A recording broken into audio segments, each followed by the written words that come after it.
Yo, what's going on guys, it's Abs here and welcome back to another Gears 5 news update video. So in today's video I'm going to be talking about the Operation 3 versus tuning changes patch notes. I'm just going to go run through all the patch notes and my thoughts and opinions as well as always.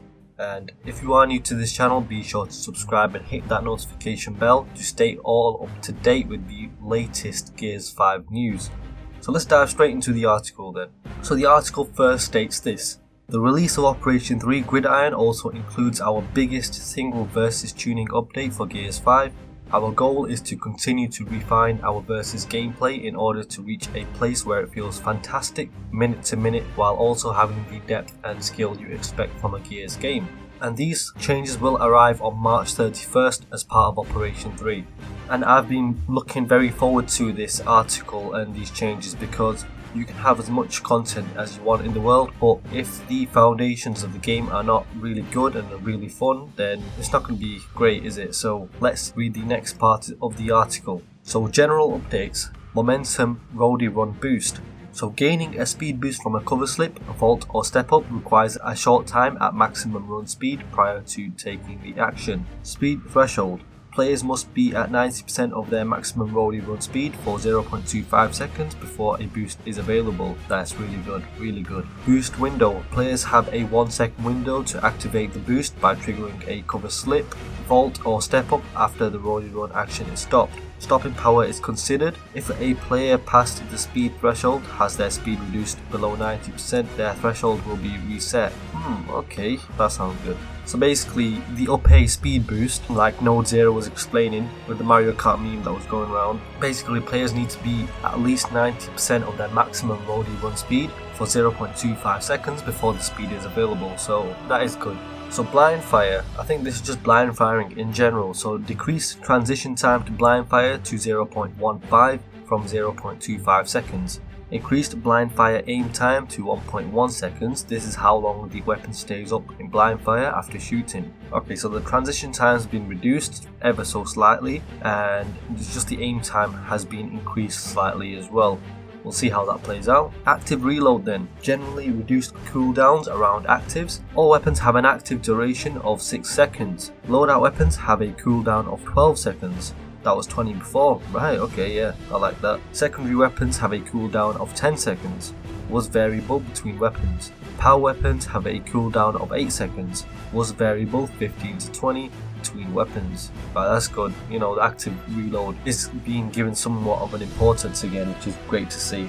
Weapon switching: reduced weapon swap delay before shooting to 0.1 seconds from 0.2. Reduced overall weapon swap speed to 0.5 seconds from 0.6. Yeah, that's good because I felt like they increased the weapon switching speed.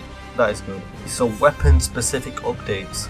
Oh, let's see what we got here. Flashbang removed from loadout. Yes, thank you very much. That's what I'm talking about. Finally, we made it. Ah, damn. Now available as a secondary weapon on most maps and modes. Grenades on pickup set to 2 from 1. Oh, okay, so when you pick up a flashbang grenade, you'll get 2 instead. Note: we intend to re-evaluate and adjust this weapon with the intention to re-release as a loadout choice in a further tile update. I don't mind them re-evaluating the weapon, but I don't know if I want to see it back in the loadout. We'll just have to see how this plays out and just based off feedback. Smoke grenade: reduce smoke duration to 8 seconds from 10 seconds. Yeah, okay, because now that the flashbang's out of the loadout, everyone's going to be using smoke, so you don't want smoke to be there for so long. But I think 8 seconds seems a bit better. Gnasher removed partial magazine reload feature. All reloads will provide full capacity to the magazine. Okay, yeah. Perfect active reload will result in fastest reload possible. Thank you very much. All shots will now land consistently when firing immediately after cancelling a cover slide. All shots will now land consistently when doing a quick pop shot from behind cover. Significantly reduced inconsistent range calculation between the muzzle position and victim. Gib and point blank damage thresholds adjusted slightly to compensate. Poke damage max potential decreased to 150 from 200.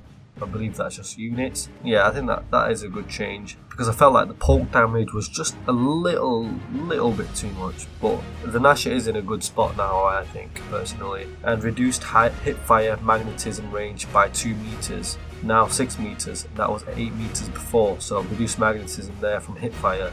That is good as well. So the gnasher was in a good spot already, so hopefully this just perfects the gnasher and we won't really have to look at it again for the rest of Gears 5, apart from maybe bringing back 8 shells, or at least meet us in the middle of 7 shells. But overall those gnasher changes look quite good as well, to be honest. Lancer magazine increased to 40 from 30 across all game modes. I don't get that change really. That's just going to help people that are sat back and lancering really, isn't it? I don't know about that change. Marxer fixed an issue so recoil curve and recovery escalates consistently after consecutive shots. Reduced damage to 120 from 125. Increased rate of fire to 240 from 180, reduced magazine size to 8 from 10, increased zoom in factor. So they've looked at the Marxer because they did nerf it a lot in Gears 5, so they've increased the rate of fire by quite a bit. They've reduced the damage ever so slightly because the rate of fire has increased a lot, and they've increased the zoom in factor as well. So I want to see how the Marxer plays out in Operation 3 and beyond. Snow pistol, rate of fire increased to 600 from 425. Damn, that's a big increase, isn't it? Damage reduced to 60 from 75, so they reduced the damage, increased the rate of fire. Damage fall off curves adjusted to deal reduced damage at long 16 meter plus ranges. Active reload converted to a 10% damage increase from a 25% rate of fire increase. So the Boltok overall weapon damage has been reduced to 185 from 190, removed one-shot headshot at point blank range, maintained short range effectiveness, mid to long range damage fall off increased, so that damage is reduced at 12.5 meters and beyond.